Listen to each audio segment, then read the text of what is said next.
This program is brought to you by the partners of A Rood Awakening International. Help others find truth. Support A Rood Awakening International today. Yehudah and Hadass Glick know how to show love to widows and orphans because they've been there. With their unique approach, they cover loss with love in a practical, empowering way. And tonight, you're going to learn how to help them put this important commandment into action. Plus, we have an extended program tonight with a special guest from Ukraine because it's the end of the sixth day. The sun is set, and this is Shabbat Night Live.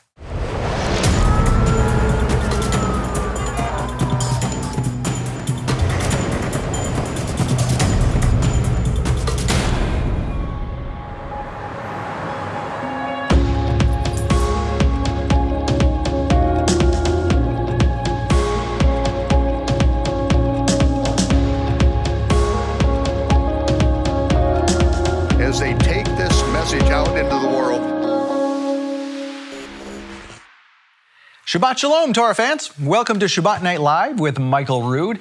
Passover is now behind us, and we are now nearing the end of the Feast of Unleavened Bread, too. Sunday is a high day. The seventh day of the Feast of Unleavened Bread starts sundown Saturday, and you can see it on the astronomically and agriculturally corrected biblical Hebrew calendar. There you can see it right there in dark yellow, the seventh day of the Feast of Unleavened Bread. And before you know it, Shavuot will be here, and that's why you need to get our new calendar. You can order with the information on the bottom of your screen right there, and it will be delivered to you very, very soon. We've got them in-house. Now, let's talk about the fourth and final episode of Our Father's Heart with my co-host, David Robinson. Hi, Scott. Thanks for having me. Yes, sir. Yes, sir. Yeah, so those calendars just arrived, so Yes. we'll be getting them in the mail. Now, there's a lot of calendars in the backlog. Yes. So it might take a while, It is right? quite a process it's all hands on deck. Okay. To get those calendars All right, out. so if you don't get your calendar in a few days, just be patient, just right? be patient. They will be out, and it'll take us 2 or 3 days to get them all out. All right, very good. All right, so tonight we're talking with Yehudah and Hadass Glick, and they're talking about ministering to widows and orphans. And as we've already learned in this series, an orphan doesn't necessarily have to be a kid with no parents. Right. Just one missing parent. That's right. And the idea that Yehudah Yehudah and Hadass are looking at is you don't necessarily have to, well, you shouldn't rather, replace that person. Exactly. You just uphold the person who is left and empower them so they can go on their own. Right. Now, you have a unique perspective on this because you're a widower. Yeah, absolutely. My wife passed away. We were married for 24 years, knew each other for 26. Suddenly, just a sudden thing. And so then you find yourself, the only parent with 2 teenage kids, 14 and 12-year-old. And, I always say that when you lose a spouse, you're part of a club that nobody wants to be a part of, but everyone will be at some point of their life. And it's a very tough thing to go through. After a period of time went by, I met someone else, and I have remarried since. And one thing that she always told the kids, and they were grown up at this point, but is, look, I'm not here to replace your mother. I'm here to honor your mother's memory, and hopefully I can be here to be a good stepmom for you. That's so good. Yeah, it was, and it worked out really well. The way she approached it. I think for us it was a very traumatic time. You have so many people that are coming and helping, and then everybody begins to go home, and then you have your local people that were really good friends with my wife that were, felt a call to really just pour on the love and help and all that. Yeah. For me, there came a place or a time where I had to say, look, I really am grateful and I appreciate all your help. But I and the kids, we need to learn how to do this on our own. So does come a point, I think, where you have to face life and go, okay, this is what I've been dealt. How do I navigate this here? And two, for those that are helping, with the widowers, the widows, or orphans, their life comes back in. You're devoted to helping someone, but you have your own family, you have your own kids. So that help tends to fade away somewhat, Yeah. And there are, it's a proven fact that with men, widowers, they tend to seclude themselves more. They deal with more, possibilities of becoming depressed. There's not as big of a support system per, the percentages. But Right. with women, There's more of a family involvement with that, and there seems to be, as far as what the data shows, that women tend to have a lot more of a support system when they lose their husband. And that's what the Glicks are trying to do. They're developing this support system. So they have these times when widowers and widows can come together with their kids. Oh, that's really and good. all meet each other and just, we're all in the same boat. Okay, I get it. And it's so good to, just relate to somebody who's been through what you've been through, regardless of what it is. Yeah. And that's what their call is. Yeah. Because both of them have lost a spouse. They know what it's like. It's another aspect of community is what they're doing. And we talk about that all the time, the importance of community. Yep. And that is just really an awesome thing that they're doing. Yeah, it's not about, like you said, it's not about bringing over a casserole every single day going, okay, enough already. That's where I was at. Right, and so it's just, you come together and just, okay, this is what I need. I just need to talk to somebody. You're talking to to people, kids to play with other kids. Exactly, and these are people that have been through the same thing, so they can relate instantly to what you're referring to. Yeah, so that's what they're doing. So great support. And speaking of support, we have something very special for our supporters, and there's only about a week or so left, and that is this great teaching from Keith Johnson, by the way, and it's called The Resurrection of Passover. This is great. On the back here it says, what do an egg-laying rabbit and a Babylonian fertility goddess have to do with the resurrection of our Hebrew Messiah? Right. Michael asks that all the time. Yeah. Good question. So with the resurrection of Passover, Keith Johnson leads us through the dispensational disaster of mixing the holy with the profane, and how there's been a conspiracy to crucify Passover itself. And not a modern conspiracy, right? But a one that was a long time ago. Right. And through the ages, that's the Bible we have today.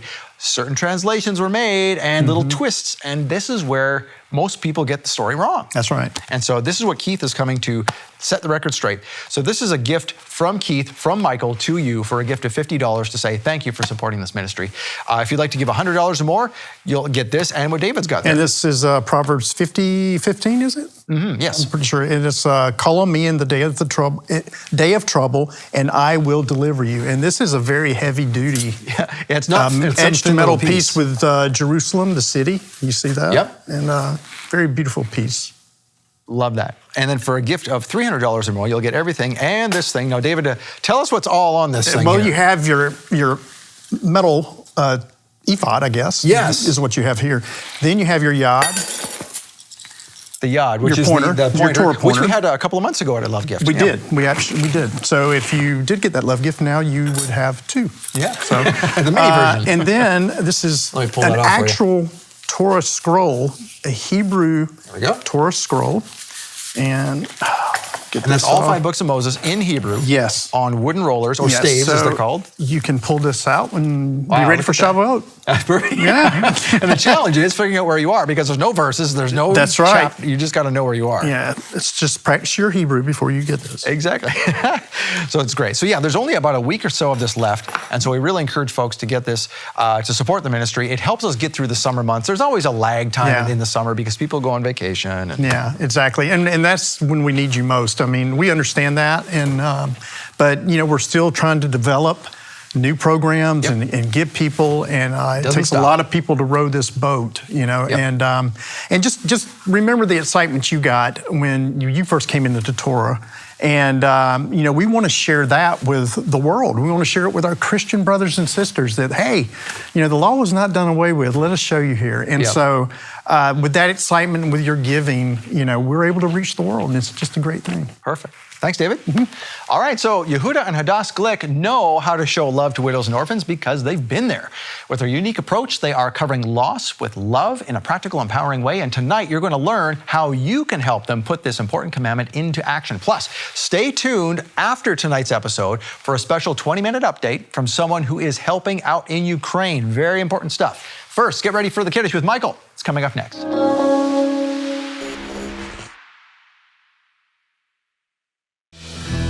What do an egg-laying rabbit and a Babylonian fertility goddess have to do with the resurrection of our Hebrew Messiah? Good question. In The Resurrection of Passover, Keith Johnson leads us through the dispensational disaster of mixing the holy with the profane, truth with mythology, and how a translational conspiracy was devised to crucify Passover itself. I'm going to tell you right now what I think they're doing. They're trying to crucify Passover. The Resurrection of Passover with Keith Johnson is not for sale, and it's not on YouTube. The only way to watch it is to receive it as a thank you gift from Michael Rood. Donate a $50 love gift and we'll send you The Resurrection of Passover on DVD or Blu-ray. Or for a donation of $100, we'll send you The Resurrection of Passover, plus a beautiful wall hanging featuring Psalm 50 verse 15. Call on me in the day of trouble, and I will deliver you. Or with a donation of $300, we'll send you The Resurrection of Passover, the Psalm 50 wall hanging, plus a handheld Torah scroll. This breathtaking showpiece features all 5 books of Moses in Hebrew, wooden rollers, a velvet Torah cover, and an ornamental breastplate. These gifts are a limited time offer from Michael Rood to thank you for your support. Make your donation today and receive the $50 gift, the $100 gift, or the $300 gift. These special gift collections featuring Keith Johnson are available only in April, and supplies are limited. Call now to receive your gifts. 888-766-3610. That's 888-766-3610. Or get your gifts online at monthlylovegift.com.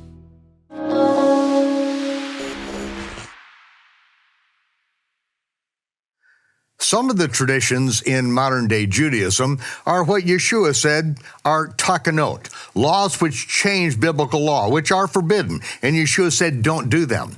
But other traditions are remembrances of good things in the past, and they are a shadow picture of good things to happen in the future. On the Sabbath, we take 2 challah loaves, 2 loaves of bread. This represents the manna, the double portion that we received on the 6th day. This was God's provision for us. And this is what it continues to mean to us today. When Yeshua, just before his crucifixion, the night before his crucifixion, at the Last Supper that he had with his disciples, he took bread and he blessed, not the bread, he blessed the Most High. And he said, Baruch atah Yehovah Eloheinu melech haolam hamotzi lechem min haaretz. And he broke the bread and he said, this is my body, which is broken for you. As often as you do this, remember this. By his stripes, we were healed.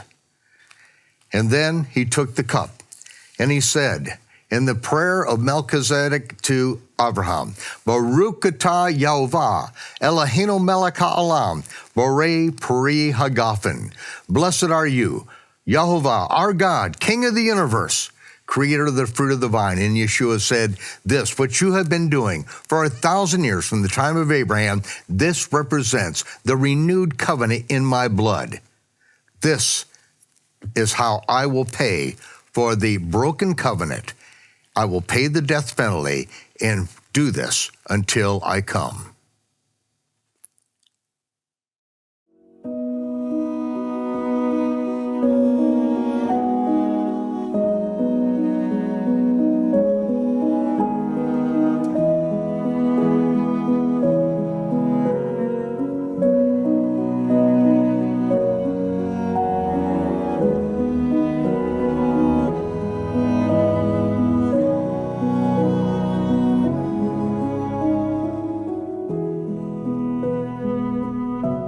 Well, welcome to the final episode of Our Father's Heart. We've learned that our Father's Heart is centered on orphans and widows. We learned the biblical definition of orphans and widows and how God sees them. How are we to treat them? That's what we're going to cover in today's episode. Please welcome back Keith Johnson, Yehudah Glick, and his wife, Hadass, direct from Israel. Hadass. Hello, Hadass. The star of the show. She's here today not as my wife. She's here as the initiator and the Director General of Amitzim.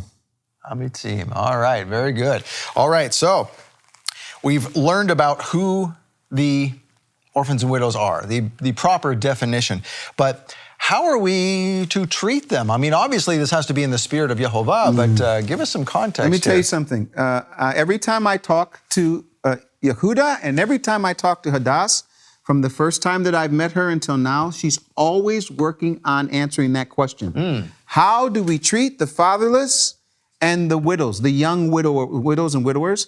And rather than me saying anything, and Yehudah, we wore him out, I would like for her to tell us right now, how do we, Hadass, treat these orphans, these fatherless and widows? How do we do it? Much for this lovely visit into the U.S. through my camera from home, from Israel, from Yerushalayim, from Jerusalem, and I'm very excited to share my vision and to share my ideas regarding the young widows and orphans in all over the world, actually, not just in Jerusalem and not just in Israel.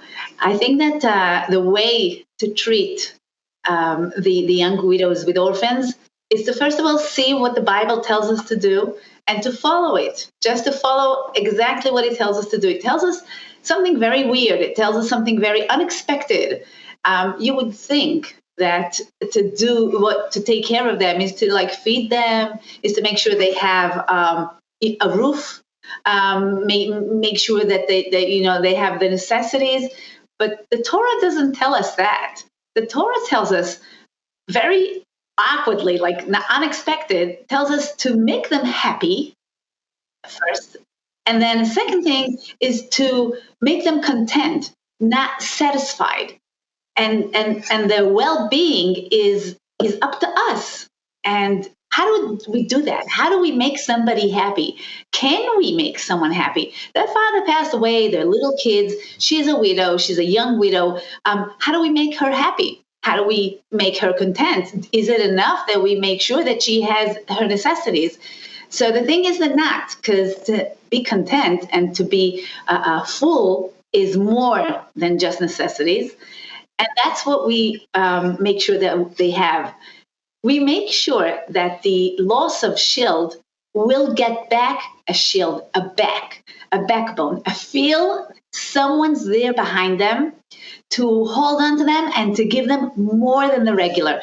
We basically, if I'll tell you really just to sum it all up, I will tell you, spoil them rotten. That's what I would say.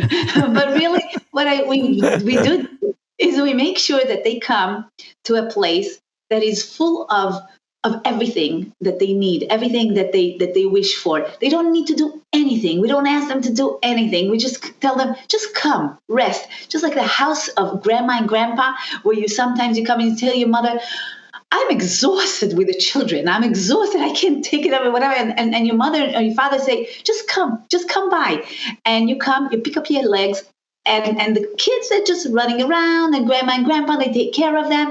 We do the same thing. We mimic the concept of grandma and grandpa, the ideal grandma and grandpa, of course, and we let them come. We have volunteers, make sure the kids have what to do. They're busy. They have activities. They have arts and crafts. They have people that know how to talk to them, how to speak to them therapeutic-wise. We have like music therapeutic groups. We have all sorts of things. Nobody has to do anything. We give them zero demands. They're so fed up with all the demands around them. They have to take care of the children. They have to take care of the schooling. They have to take care of the health. They have to take care of the food. They have to take care of the house. They have to take care of the electricity. They have to take care of the bills. They have to take care of finance. They have to take care of the car. They just can't hear or feel or think of one more thing to do. So what we do is we make sure that they come to a place where they do nothing, just nothing. Everything is being done for them. And then at the end of it, there's even more. There's a meal, but a full, nice, homey meal, not anything that reminds you of any institution. It's a homey meal with like lots of salads and lots of, like a main course and side dishes. Made and done right there, so the kids and everyone sees that it's done right there. The smell of heaven is right there for them, and at the end of the activity they have that. But that is like one concept, one that we do, and that is just once a week. We do more. You want to hear? So can I ask a question? Can I ask a question?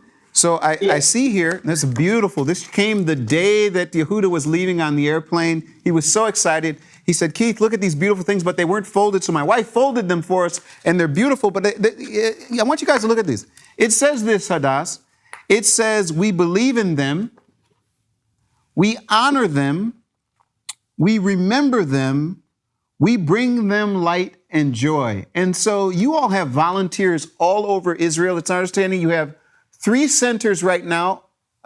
Ted Clayton asked a really quick, important question today. He asked Yehudah, and he didn't answer it so well. He said, 5 years from now, what would you hope that you'd be able to do? And I did jump in and say this. I said, there will be at least 10 centers, and the world will know about what you do with Amitzim, but I'm not a very good ambassador. He's a good ambassador, but you're the best. Tell the world right now, what would you like to see happen with Amitzim as you're doing these wonderful things of believing in them, honoring them, remembering them, and bringing them light and joy? Is that a hard question? Can you just talk a little bit? Like the first time I asked you the question, I said, Hadass, what do you want to do? And you told me in 2020, and we've done that, right? But now tell us what else, as you're blessed with our neighbors around the world that will get excited. What else are you hoping will happen? I really hope, first of all, that in 10 years we're going to have 20, not 10. Well, we said 5 years, so that's about right. Okay. And I'll tell you why. People are calling me from all over Israel. When are you opening a center for us in our area? When is it going to be open? What about us? What about us? They keep calling. They keep asking, what about us? And so my heart goes out to all of them. And I hope that in 10 years we'll have 20 and centers like that all around Israel. And that is one thing, because they need it. They really need it.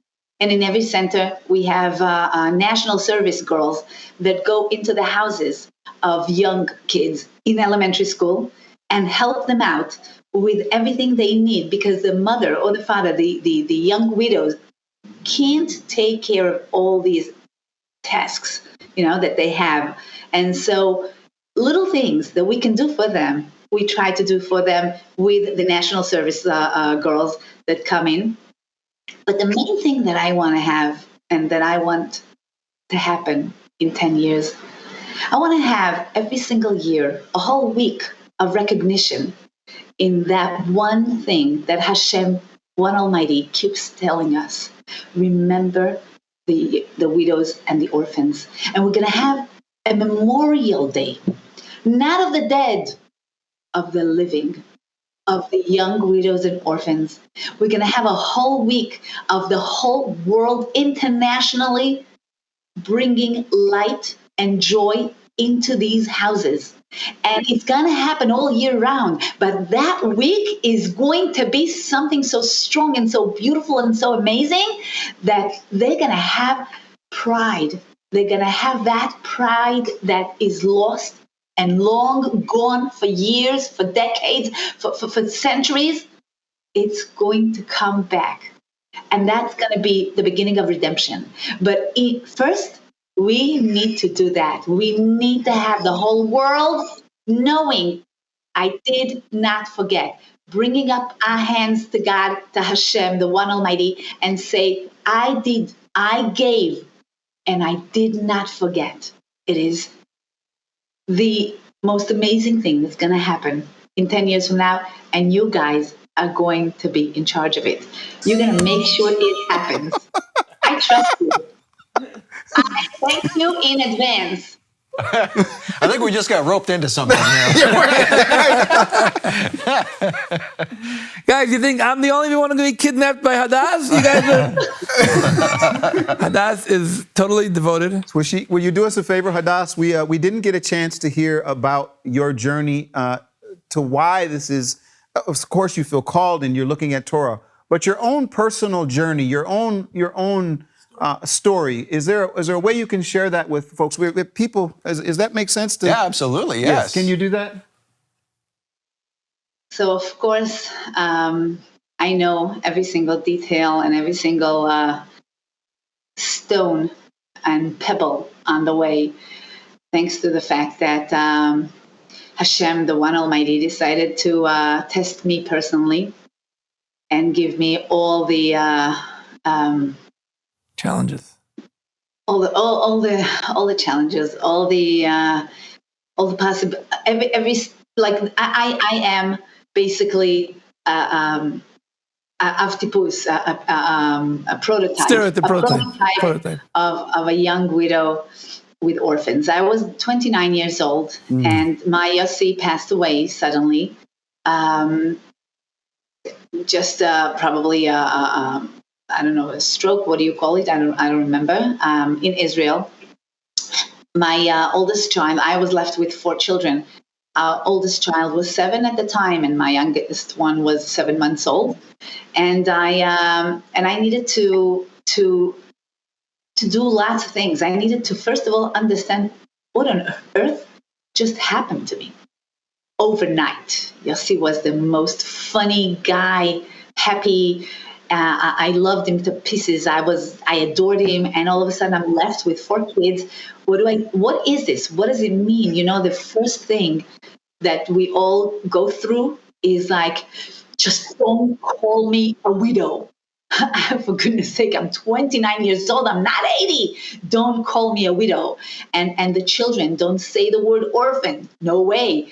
It's impossible. The pain just to hear it, to look at the kids, and then little by little to just wake up at night and to wake up in the morning and to not know what to do and how to survive financially. How does one survive? I don't know what you do in America, but here in Israel, I'm Israeli. Here in Israel, we need 2 income. We have to have 2 income. 2 people have to go out to work, and that was one thing. And the children and their wealth, and you know what? The dignity is lost. And you walk around and you see people cross the street, and they don't know what to tell you. Out of pain, maybe. I cherish everyone, but maybe out of pain, I don't know from what, but I was lost. I was so lost, and my own family didn't know what to do with me, and the children. It's one of the most devastating situations to be in. I struggle along the years. 17 years later, actually 15 years later, my kids grew up, got out of the house, and they're starting to get out of the houses and out of the house, you know, like little by little going up to school and all that. And I decided that I need to do something about that. I can't have people like me in this world. It's just impossible. It's just not right. It's not right. What I went through is just not right. People shouldn't. We need to hear Hashem and serve Him by taking responsibility over our young widows with children. Children need to understand that having a parent, having a mother and a father is necessity. It's just impossible. If you don't have a mother and a father, then it's something that everyone should be shaken and should say, like, what can I do? What can I do? How can I help? Because a father is something that kids, you know, a lot of people tell me, but women, they know how to cope with a house, with a home. And it's actually the widowers that it's harder for them. And women know what to do with the children and all that. This is so wrong. This is so wrong. A child needs a father, a child needs a mother, and a mother needs a spouse, and a father needs a spouse. We need a spouse to tell us how wonderful we are, how great we're doing. And life is full of struggling, but there's someone out there that is with us. We're partners. We're not one. You know, I always say that the first commandment is like, Ani Hashem Elokecha. I am your God Almighty. I don't know how to say it. Yehudah, Lord your God. And why is it 2? Why is it 2? It's 2. And the 5th one, the bottom one on that one, the 5th one is Kabed et avicha ve'et imecha. Respect your father and your mother. Again, 2. Because we need balanced life. Us human, we need a balanced life. And without a mother or without a father, it's just not balanced. An unbalanced life is crooked. And the soul is crooked and everything around it. I think but it was too hard for me. And when Yehudah found me 17 and a half years after Yossi passed away, I think he found a pretty much a broken soul. And I would like to thank you, Yehudah, for Should we tell the truth who found who? for mending my soul every single day since. Wonderful. What do you say, Scott? Didn't I tell you I have the most wonderful wife in the world? Yeah, it's wonderful. Yeah, I'm curious. I just love hearing how the kids, when they respond to when you come into their house. And now something Yehudah had mentioned is not only the kids get enjoyment out of this, but the mothers do too. Not only do they get to relax, but like you said, but tell us, when you started about how we are to treat them. And Yehudah mentioned in one of our earlier episodes that we are to treat them like queens. So when you come in and you treat the family, how is it that you treat the mother like a queen? What kind of special things do you do for her? First of all, it's in my mind. I know that I did not come to educate them. I know that I did not come to tell them what's the right thing for them to do and how, if they're going to do this, that's going to be better. And now, no Polish mothers there. Just to come. Now you know. Now you know where I grew up.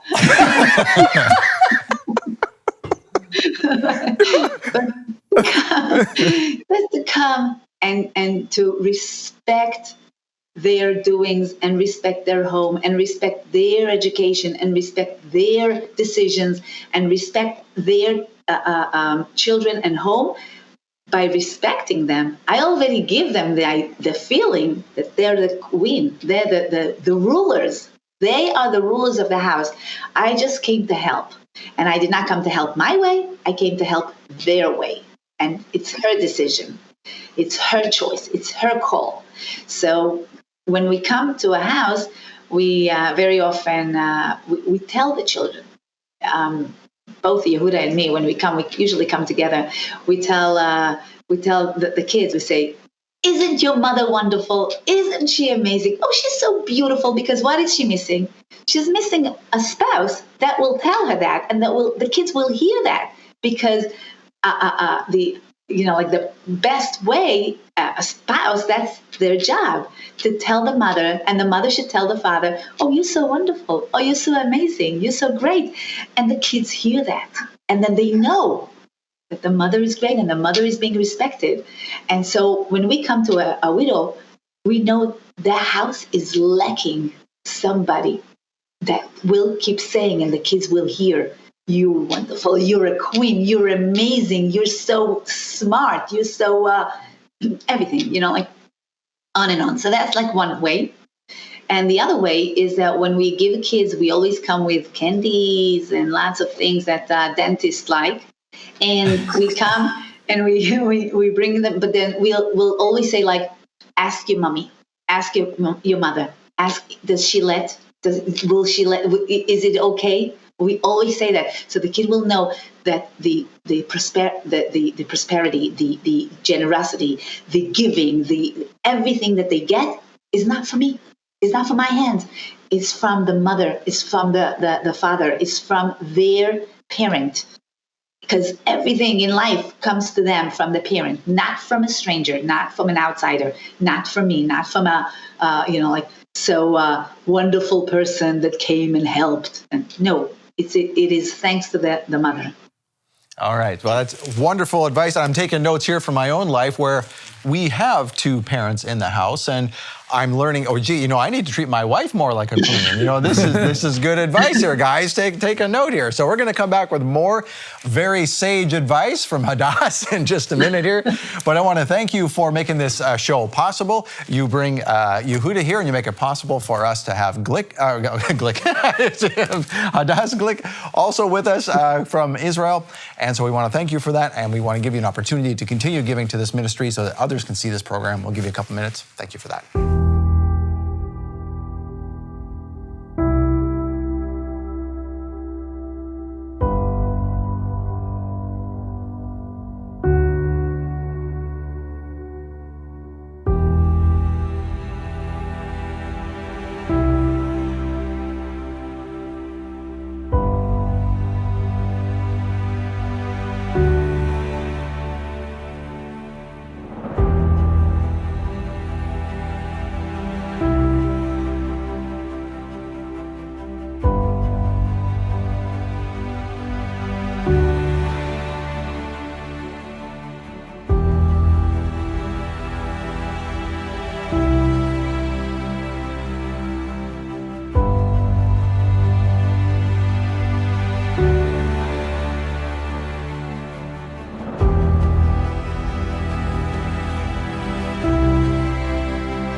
Welcome back to Shabbat Night Live. Thank you for your support. You also supported Yehudah and Hadass Glick and their organization, because that's what we do. We support each other. So thank you very much for doing what you do, guys. And Keith, you have something in your hand, which they recently did in Israel. If you could explain that. I will tell you something, folks. When I picked up Yehudah at the airport, people have to understand, this happened very quickly. From the phone call that I received a few weeks ago from you all saying you were coming to visit, and by the way, Hadass was not able to make it this time. Say this time, but maybe next time.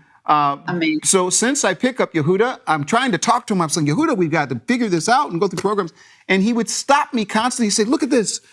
And he'd show me picture after picture and testimony after testimony. And I want you all to share some of these testimonies with people. But before we do this, Yehudah showed me something that you send to children, and it touched my heart to the point that we call this series Our Father's Heart from Jerusalem. And when he showed me this, it really touched me. And I want Yehudah to explain what he says to children and then show to the people this before you share some testimonies. Would you do that?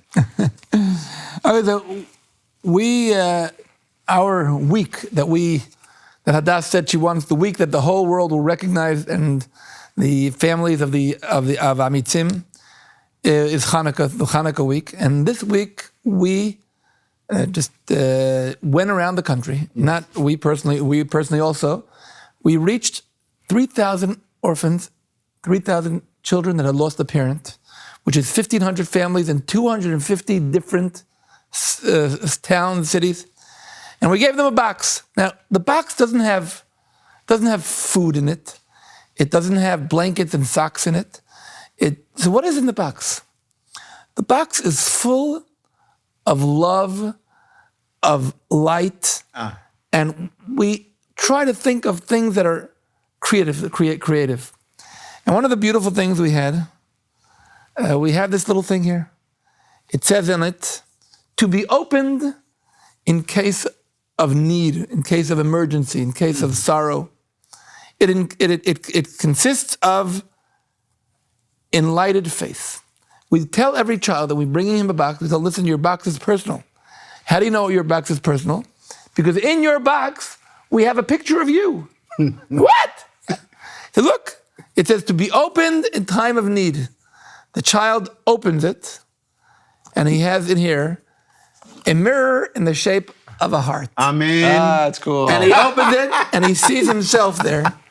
And the kids go crazy. Yes. They're so excited. They love it. Yes. They love it. They show it around. They go to their friends, and they say, you see what this is? And they show it around. And this is one of the things that we had inside the box. We had inside the box several different things, a lot of arts and crafts, a lot of light, a lot of riddles that they could do, the brothers and the parents together. We had riddles with matches, and we have these a string of LED lights where they put sort of like clothespins, and they hang up pictures. And just this morning, the people continue writing posts. This morning, one of the fathers said, "My daughter refused to use her bed lamp anymore. She only wants to use that light." And there are so many of these responses. And maybe Hadass, you want to describe also how you prepared the boxes in a way that the children love them. This is your idea. This is your inspiration, and it was so perfect. Thank you. Yes, the truth is that those boxes are all got wrapped by volunteers, hundreds of volunteers, and then they were shipped out and sent out to north, south, east, west, all around Israel, to a smallest little town and to the smallest little kibbutz. There was a orphan child in a kibbutz somewhere up north and somewhere down south. We got them. We got there. We came to them, and we came to them not by post mail, not by like we didn't ship it out. We came to them with people, and we told people the only way to come and bring that light box, we called it a box of light. You come to the house, you knock on the door, and we gave them the names of the children. You say, you knock on the door, you know who's there, you know who's behind that door. And so let's say the name was Ido. That's an Israeli name, okay? But it's like a common Israeli name. Let's say Ido, okay? So you know, or Tamar. And then you know Tamar is behind that door. You knock on the door, you have a number of the mother or the father, the widow or the widower. You made sure that they're in the house. You made sure that you come at time when the kids are in the house, and the parent knows, and that's respect to the parent. You don't come just like as is, and then you come and you say like, hello, is Tamar home? I have a package for Tamar. The kids, they love it. It's like it fills them with so much joy and like respect. They're like so they like grown up. Somebody came with a package for that, and it's like with their name. So that was like something very special to begin with. And then afterwards, I said I don't want them to have a package where they open it. That's what they very nice, and you close it. I wanted them to dwell in it. I don't know if the word dwell is positive, could be positive too, but I wanted them to deal with the package. So every single little thing that was in that package was wrapped with a little sticker, says bravery, to love, hugs, kisses, lots of things for them to know that somebody cares about them. Somebody's there for them. Someone thinks of them. And so a child, you see lots of the pictures, children sit, and there's lots of wrappings around them because they have to open and open and open and open. And it's, what's in here? What's in here? The heart is floating with energy, with positive energy, with love and with happiness for much longer than just to open up a box of, okay, that's what I have here. So, because maybe some of the things that are in the box, maybe a child has it already in the house, like that, what Yehudah described, the lead string and all those things. It doesn't make a difference. The difference is that he was like, oh, there's more. Wow, there's more, because he comes from a word of less. Not having a father, not having a mother is less. We give them more. And when I call it above nature, beyond nature, we mean that also with whatever we do. Anything that we do, we think of how we're going to do that. It's going to be above, beyond, more. So those packages were wrapped inside with wrapping. You had to open and open and open. And the children were like, and the happiness was in the house. And then the happiness was with a parent. And then the happiness was on the walls. The walls were happy. By the time our volunteer left the house, the walls were happy. Mm. Well, Hadass is telling the way things actually were. But I think maybe, Hadass, you can read what the parents themselves wrote. Just a few examples. You'll say a few and I'll say a few, okay? All right. So this one, maybe it's a bit long, so I'm just going to cut and short. And it goes, Chanukah Sameach. Chanukah Sameach is happy Chanukah. Kacha omrim, so they say. זה לא תמיד שמח, it's not always happy, בטח שלא פשוט, and definitely not easy, ולא תמיד מלא באור, and definitely not full of light.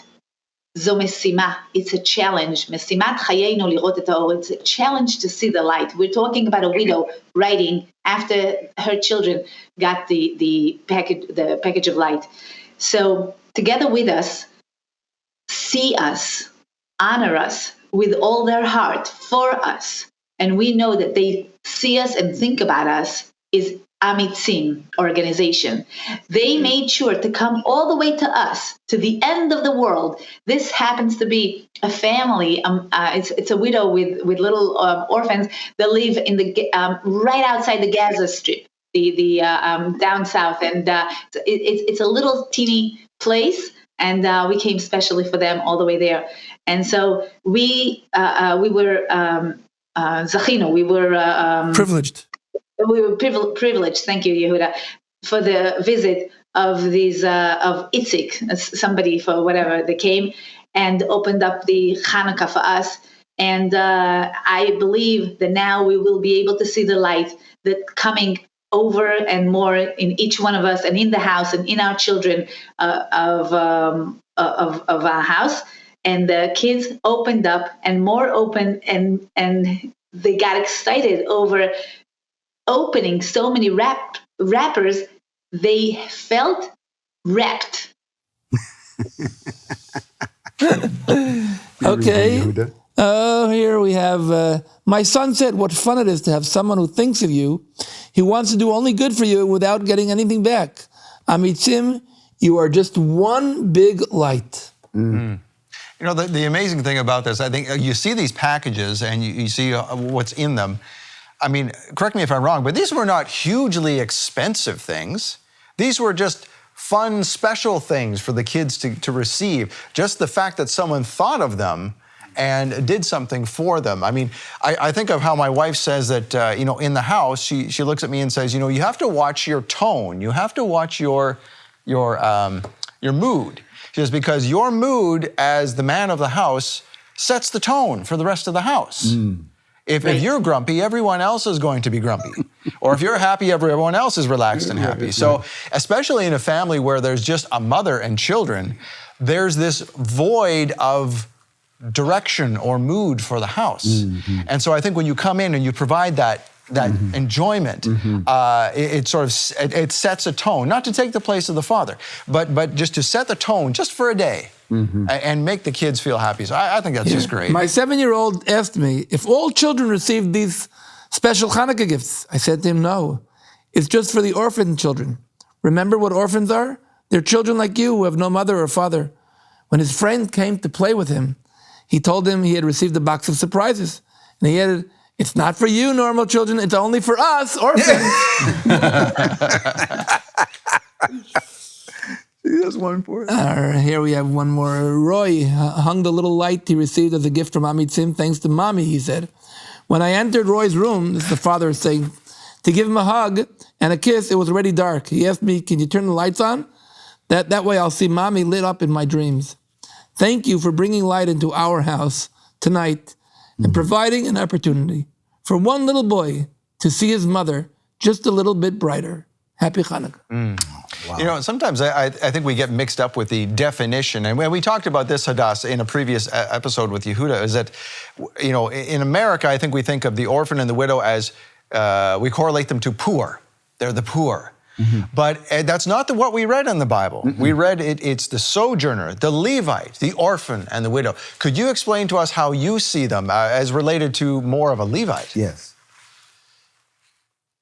Yes, it was strange to me that that everyone looks at me and treats me as a poor person, where I didn't ask them for money, and I you know, like, it wasn't anything that I felt that I was regular. I was absolutely regular until the day Yossi passed away, just dropped dead.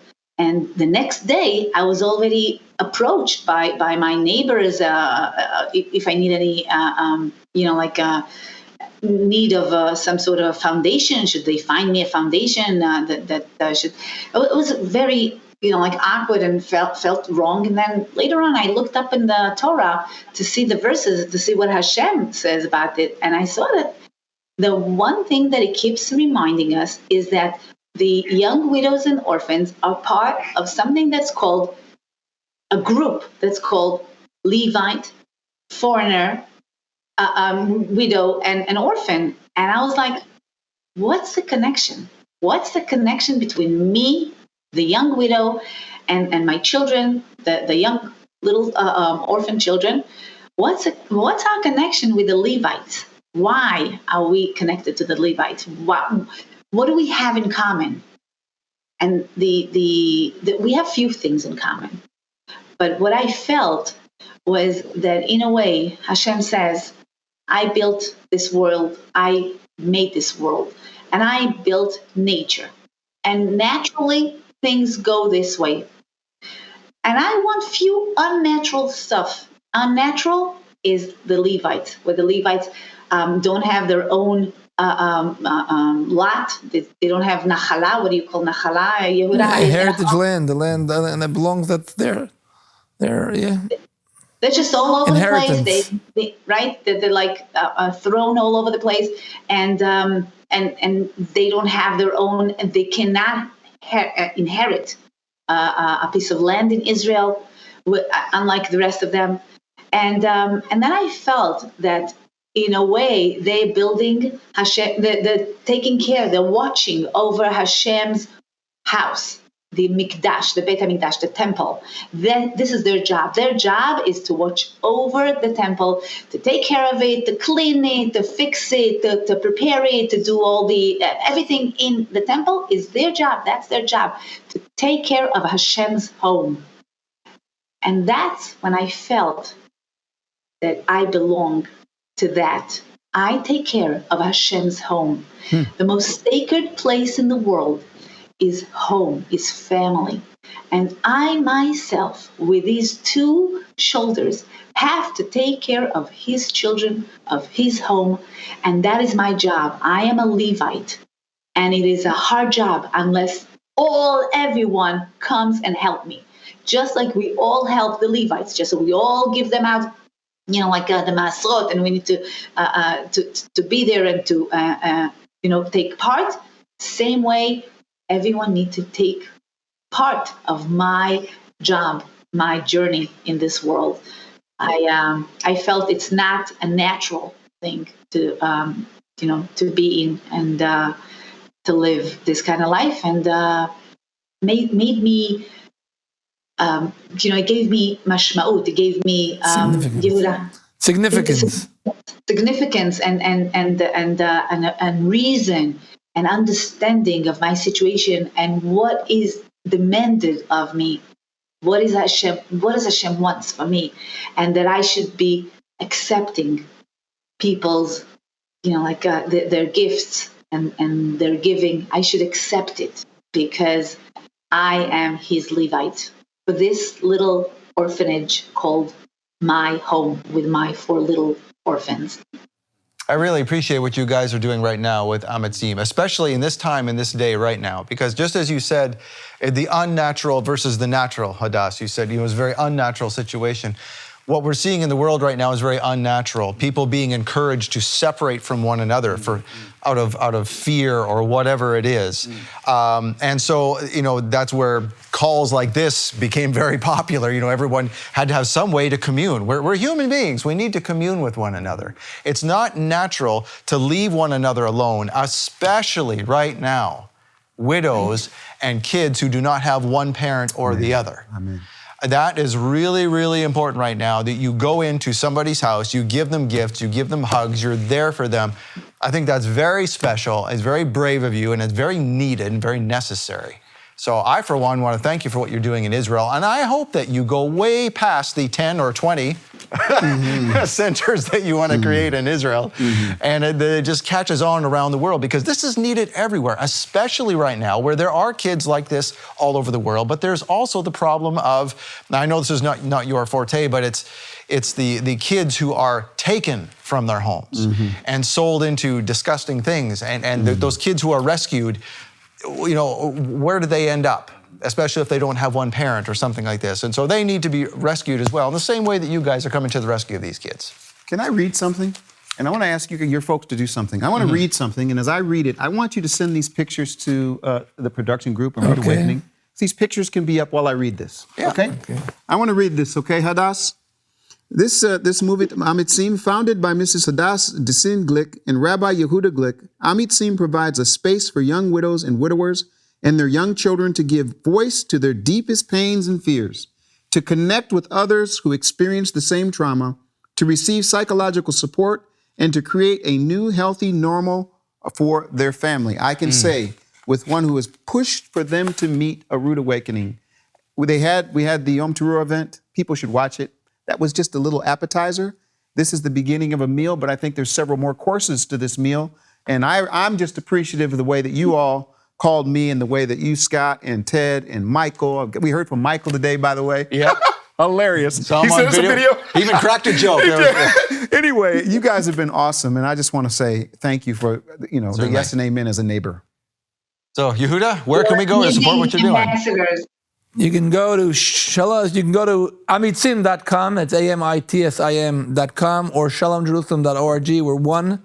And thank you so much for allowing me to see my wife, even though I'm on the other side of the world. And I miss you so much. But we really need you to join in with us. We need people to support what we're doing. We need people to be part of what we're doing. We need every one of you because we're doing a change in the world, and we're bringing the world to what the Bible tells us. We're redeeming the concept of family, and we want every one of you to be part of what we're doing. Amen. Go into amitzin.com and be part of what we are doing. Yep. We have one person. Go ahead. Go ahead. I always thought that we have two ambassadors there sitting right there. I heard you, Scott, that saying what you're going to do in the house and with your wife and how what your wife tells you about the tone of the house and everything. And I was like, oh, we already have one ambassador there. If only I could learn from my own words. All wives who received the compliment, thanks to Hadass, you owe us one. Okay. All right. There was one person here, as a matter of fact, in the office who came up to Yehudah and said, I was a young orphan or a young widow.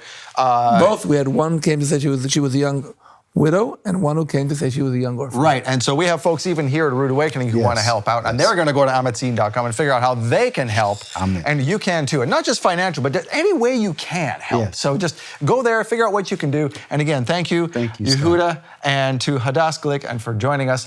Thank you again, Keith, for bringing them here. Thank you. And thank you for joining us. We'll see you next week on Shabbat Night Live.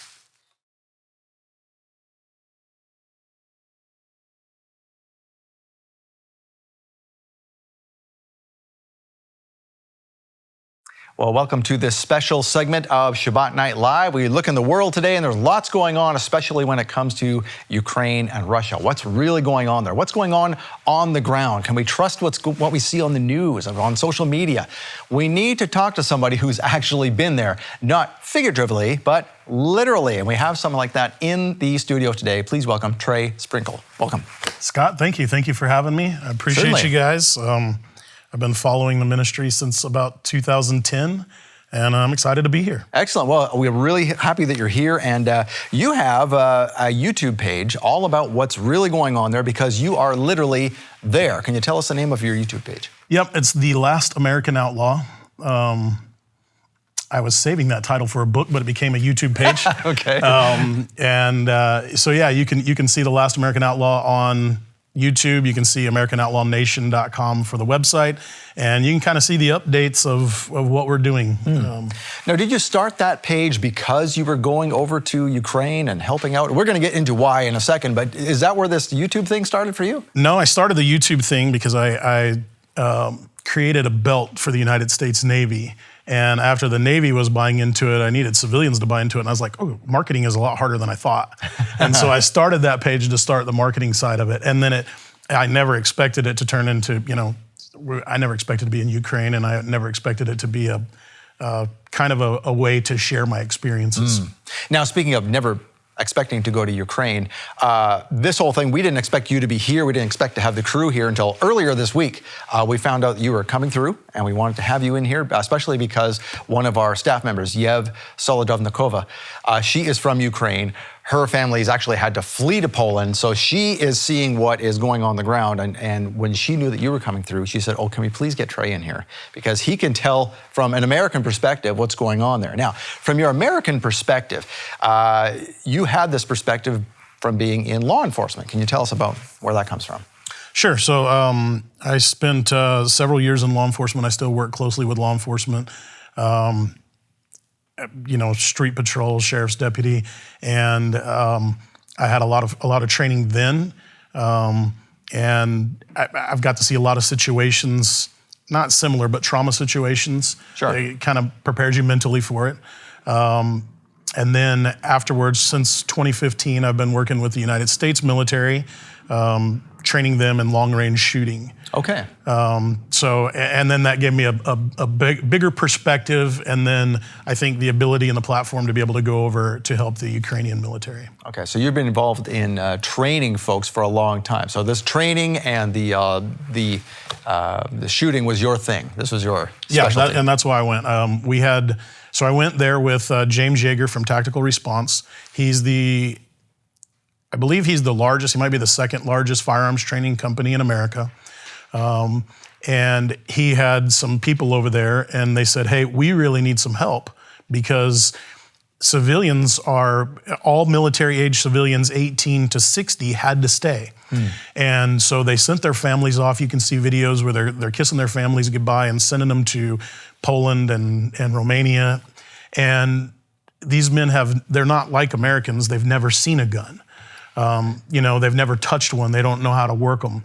And so we went there with the goals to be able to help them be safe, not shoot themselves, not shoot their buddies, teach them medical training in trauma and how to use that to defend themselves. Now, I guess the big question is, people would say, wait a minute, you have family here, right? I mean, that's the whole reason you went over there. Let's start with the story of the reason you decided you needed to do something is because of a video you saw.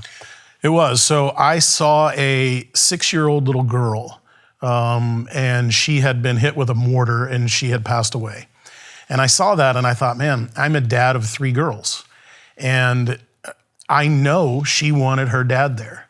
And so, okay, well, this is something I can do. I can help, and this is something I'm good at. So I'm gonna go there and help the other little girls' dads and the other little boys' dads be able to survive this and come back. And so when they come back as refugees, they still have a family. Right, because as you said, I mean, we have to wrap our heads around this where there's been a draft, essentially, is what we would understand it to be. The men are staying. Imagine if in America, all of the women and children had to either take off to Canada or take off to Mexico, and just the guys are left. And you're hoping to get back together at some point. Yeah, and not literally unknown. They don't know. And the Ukrainians have been at war since 2014, I think. And so they understand war. They don't understand it to this scale where they're being attacked and having to be forced out, but their people have been around this. And so they understand that when they leave, they might not come back.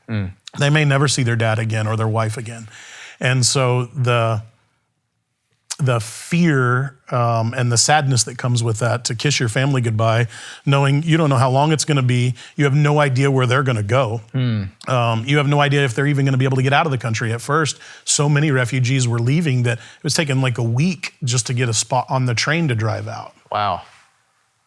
That's just, it's hard to wrap your mind around that. So you decide to go over there because you have family. Like you said, you got 3 little girls. You're like, well, I need to help out. So people, I'm sure, are watching this going, well, I'd like to help out, but I just can't leave my business. I can't leave it. Now, you did leave a business here, right? I mean, yeah. I did. And my business is sustaining, so I have people help me run it. But I did, and it's not, you're not any lesser of a person because you can't leave your life here to go help. But there's other things you can do to help. Right. The biggest thing that they need is funding. They need funding to organizations that are actually doing something to further them. I know a lot of people are saying, well, they need medical supplies. Maybe, but not really. I mean, they've got a lot of medical supplies. The evacuation crews, those guys are pretty much done. Now they are evacuating out of the east as people get hurt, but they're more evacuating soldiers now to hospitals and trying to get them fixed. Because most of any of the civilians that were going to leave have left. Okay. And so, yeah, there are some good programs out there that are offering kind of what we are, where you can come in and train the people and teach them to be able to survive this. Now, before we turn the cameras on, I asked you, because I just don't know, how does this work? I mean, how do people from America just go over to Ukraine and just help? I mean, you're bringing your skills over there. You're going to be firing weapons. I mean, how is this okay? How does this work? Well, so the United States State Department has said it's legal for you to be able to travel over there and work in aid to Ukraine. And President Zelensky in Ukraine has opened it up to where you can be from another nation as long as you're willing to help out Ukraine and you are able to come into the country. So everything is legal, that if you wanted to be able to go there through the United States, I think most other countries, check if you're gonna go, and you're not from America, check and make sure you can go. But if you're from America, you have State Department permission and you have permission from the Ukrainian government. Until the Ukrainian government no longer has martial law, you have permission to be there. And there's no 90-day visa or any of that. You can stay there indefinitely, and I say indefinitely, until the end of martial law. Okay. Now you have an organization that you have created, a 501c3, centered around some of this. Tell us how that works. That's correct. So I started a 501c3 a while ago. It's called Justice. Right now, our focus is on Ukrainian aid, how to help Ukraine, how to help the men and women there.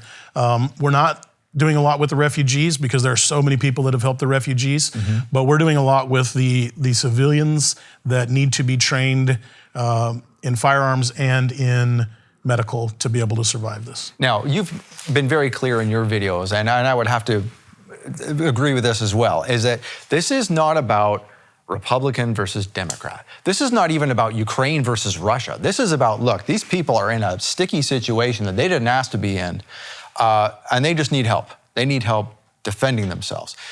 So how do we get around that? I mean, when you go over there, I mean, how do you keep that out of your mind, that this is a political thing?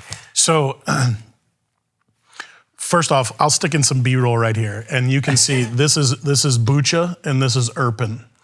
And so the way that I read the Bible in the commandment that thou shalt not murder, I read that as thou shalt not shed innocent blood. And so that's how I decided that I would be on the side of the Ukrainian people, is because Russia is there. It seems simple to say they're shelling, but what they're doing is they're launching 120 millimeter mortars, so bombs that are this big, and they're launching them on people's homes, people's apartments and businesses. And you can see all through this B-roll here that they just destroy everything. And even the buildings that are close, it blows all the windows out of them.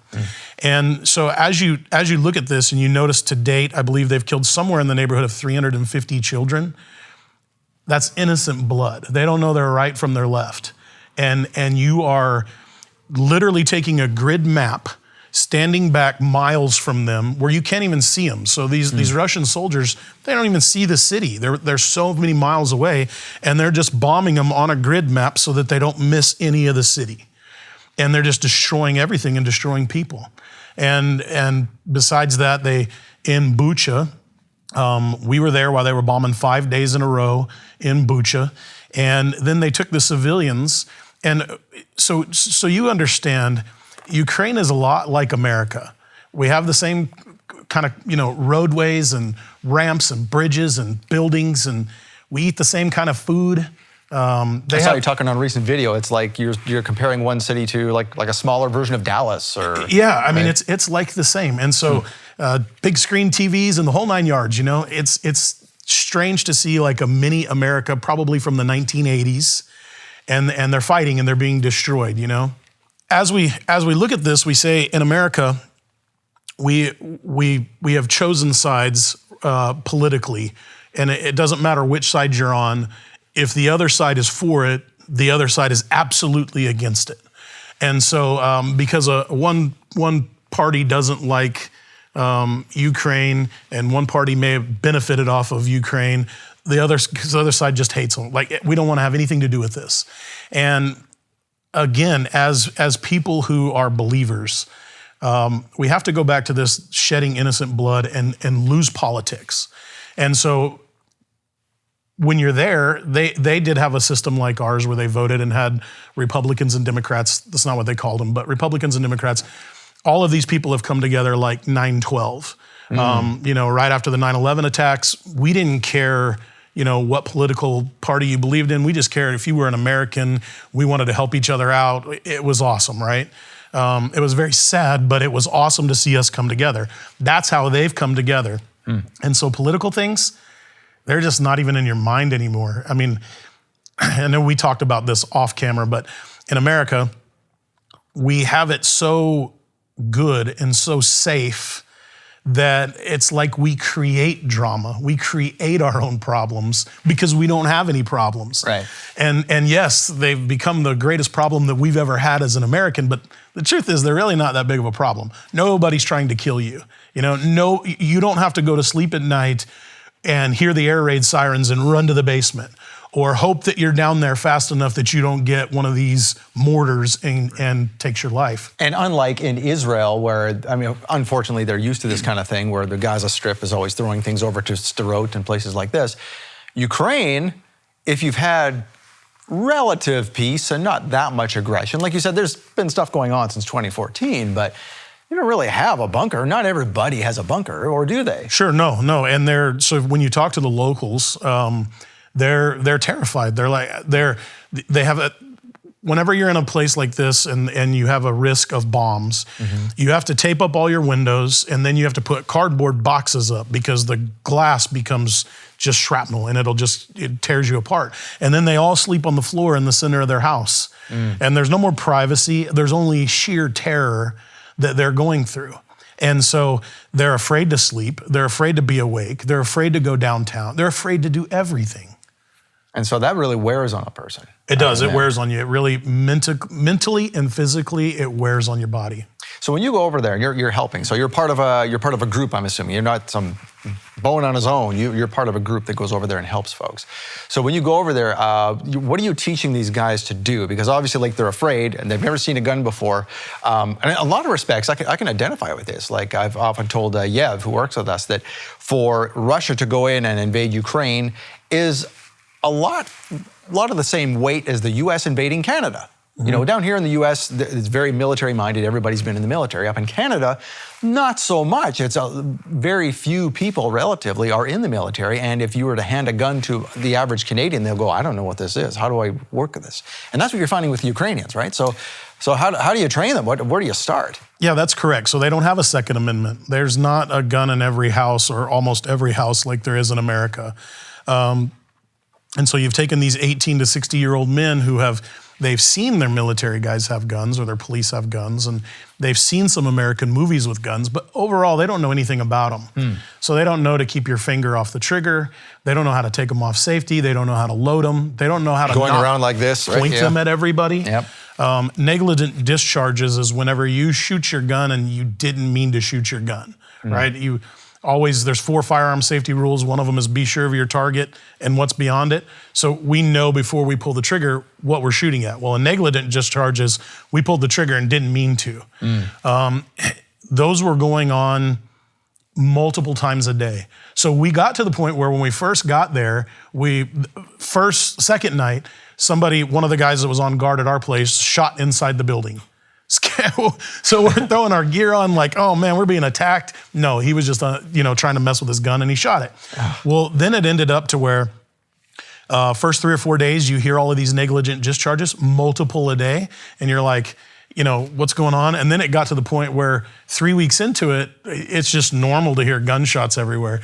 You can see in my last YouTube video that I did that you can hear them going off in the background and it doesn't faze anybody anymore. And so from the time that we started, we teach them the safety, we teach them how to use it, how to not be dangerous to themselves or their friends. And it takes a while. It takes a lot of training to be able to get this through. It seems like we think in America, we take it for granted that if you have a gun, you just know how to shoot a gun. That's really not the case. So it took a lot of safety training with them to be able to get them up to par. And so while we were there, we did just right at 100 men and about 6 women. Okay. And you're going back in a future date to help again. And so that is coming up as well. So in the meantime, what we see on the news, whether it's this side of things or that side of things politically, there's false narratives all over the place. So you having been there, what would you like to dispel and what would you like to bring out as the truth and what we really need to know as Americans and how we can help? Okay, yeah. So when we were on the way there, we had what I would describe as the boogeyman now. So everybody has a story that maybe they've heard from somebody or maybe they've heard 3 or 4 times from different people, and the story is now not actually the story anymore. Or you see the news reporting and they're only reporting from one area and they're making that what they need it to be to support their narrative. So it started with us when we got to Poland. We flew into Warsaw and then we had to take a train. And so we took a train. It was a Soviet era train. And it just had 1 car. And we had heard from several different locals there that the Russians were stopping those trains and attacking everybody inside of there. They were stopping them and taking cars and taking equipment out of the cars. We heard that the Ukrainians were stopping you at the border, stealing all your stuff, beating you up and sending you back. We heard that trains were being blown up along the way. And it took a lot of courage to just even say, okay, with all of the bad stuff that we're hearing, we have one person inside of Ukraine, in Kiev, saying, I don't think any of that's true, just get on the train and come here. So we did, we believed him, we got on the train and we came. And we stopped in Poland, and the customs checks your stuff, asks you what you're doing, why you're going. Then you stop in Ukraine, on the Ukraine side. And what they don't tell us, and this is the story that we got, so I don't know how factual it is, but the tracks in Ukraine are former Soviet Union tracks, so they're smaller. And Stalin, they told us, Stalin did not want the NATO to be able to drive their trains through, or I think Germany didn't want to be able to drive their trains on those tracks and just come in. And so they made the tracks smaller. And so nobody told us that they were switching the tracks, or switching the trucks on the train. So we were 4 hours in customs where we didn't speak any of the language. They came and they looked through all of our stuff, and they had, AKs, and they looked kind of mad at us, and we're like, I don't know what's going on. And then they took our passports, and I'm like, oh, great, this is it. We don't know what to do. We're here 4 hours. They're arresting us. We're gonna be prisoners because we can't tell the difference over there who's who. They all kind of wear the same uniforms, and they talk the same. And so we're like, So let's hold that, because I think there's more to the story here, but we're out of time. So would you come back and help everyone understand what's really going on over there? Yeah, absolutely. Okay. All right. So Trey Sprinkle, thank you for joining us. All right. Thank you for joining us for this extra special edition of Shabbat Night Live. And there's more to the story, so come back and hear some more, okay? Shalom, Torah fans. Give this video a thumbs up and share it with a friend. Tap the subscription button and the bell icon. And I promise to update weekly with in-depth biblical research. Be sure to download the new michaelrood.tv app for both mobile and home devices for even more commercial-free content.